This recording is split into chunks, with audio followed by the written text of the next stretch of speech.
Hi, I'm Rob from HopZine.com. Thanks for joining me for another video beer review. This time something very exciting.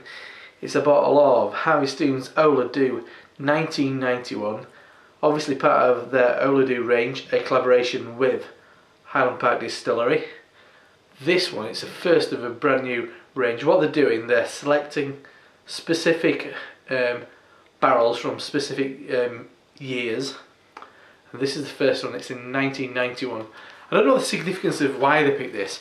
They've got loads of we've got a little blurb there about kind of significant things that happened in 1991. It talks about Tim Berners-Lee kind of essentially creating the internet, and also about a lot of crop circles being created, including one outside the Prime Minister's country residence.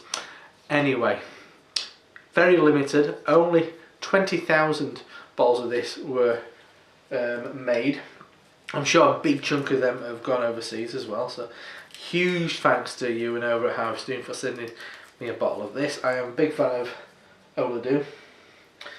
Yeah, so I'm going to be really interested in this. I mean, so they normally have a variety of kind of vintages that they use. 30, 40, I think it's 18 and 12. Excuse me from the lot. We're going to take the foil off, but it's not coming off. So I'm just going to take off the bottle, take off the cap. Oh wow! So this is what I was going to be really interested in, because a lot of time those barrels have been used for quite a long time. You mean like 40-year-old whiskey barrel? I mean, it's probably lost a lot of the characteristics. What a younger one like this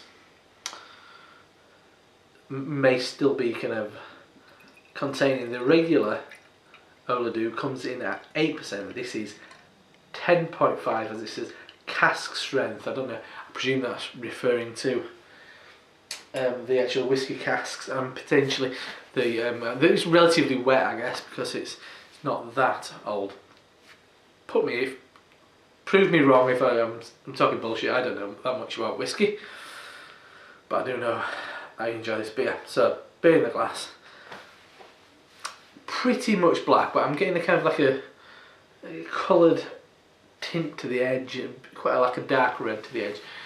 Even with a bit of agitation, not much head at all. Maybe a thin film foaming on top, but there's bubbles around the edges of the glass. I'm trying not to inhale too much because I got a quick whiff earlier and it smelled pretty intense. So let's give it a sniff. Oh wow, that smells incredible. Ah, oh, yes.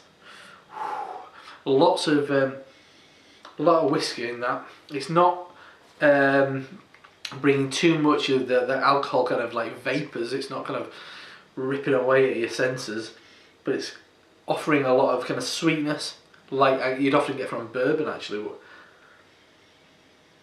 Oh yeah, it's lovely. Definitely vanilla kind of, and I get a autumnal leaf kind of thing. You mean like kind of wet leaves? I'm getting that. Beyond what you get in normal engine oil, you putting them side by side, I think you'd be like, what are they even related? Because this has just got so much more complexity to it now.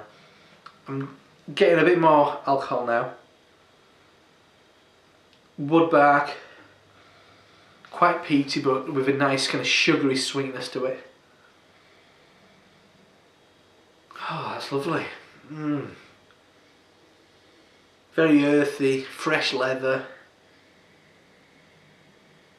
Nettles without a doubt. I guess that's coming in with that alcohol, that kind of spirity note. Oh yeah, it smells incredible.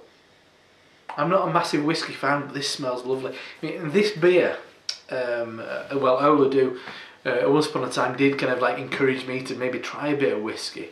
So I thought, well, that's a lovely beer. I don't like whiskey, but I bet Highland Park's lovely. Oh yeah, earthy, boozy, kind of Christmas pudding. Anyway, let's dive in. Cheers, I could smell it all day. Cheers, Ewan.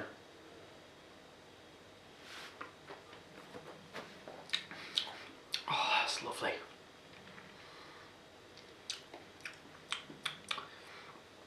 It's just so perfectly done. The alcohol isn't very present at the start. You don't get, there's no kind of imposing kind of heavy spirity note, but you do get a nice kind of warmth as it goes down. Yeah, peaty on the nose as you bring it up to your nose to take a sip.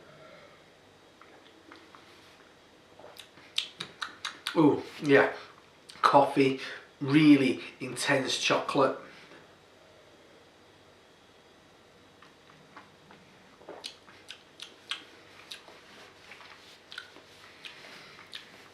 Christmas cake, maybe kind of walnuts.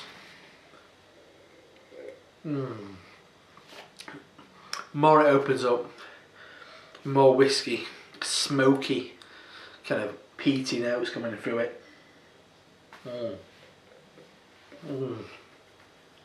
If whiskey was as enjoyable to drink as this, I'd probably drink more of it. Definitely currants. Towards the back end, that whiskey is coming through. As I said before, I'd say a lot of black pepper, bay leaf, definitely peated smoke. On the back end there, I'm getting a kind of licorice.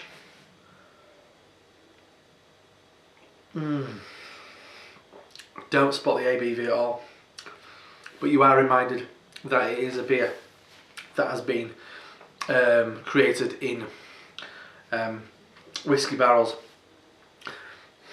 The carbonation's fine. I mean, I'm not going to notice anything. I mean, it looks quite flat, but as far as mouthfeel goes, I'm not kind of experiencing too much of that. So damn tasty. Perfect beer to have on a bank holiday Sunday before a bank holiday Monday. I'm not going to have to worry about it too much, am I? Absolutely lovely. If it's still available by the time you see this video, I urge you to go out and buy that. It's got quite a lot of whiskey character in it, but in a lovely way. That beer is complementing it so nicely and bringing out all the flavours in the beer. It just complements it. It's just been done perfectly. You've got a great brewer who knows how to make a beer with a whiskey distillery, and it's just a match made in heaven. Nice work. Lovely stuff. Harviestoun Ola Dubh in a specifically in a 1991 vintage. Lovely stuff. 10.5% ABV. Huge thanks for you and Harviestoun for sending this over. It's a real treat. I'm Rob from HopZine.com. Buy that beer, you won't regret it. And I'll see you next time. Cheers.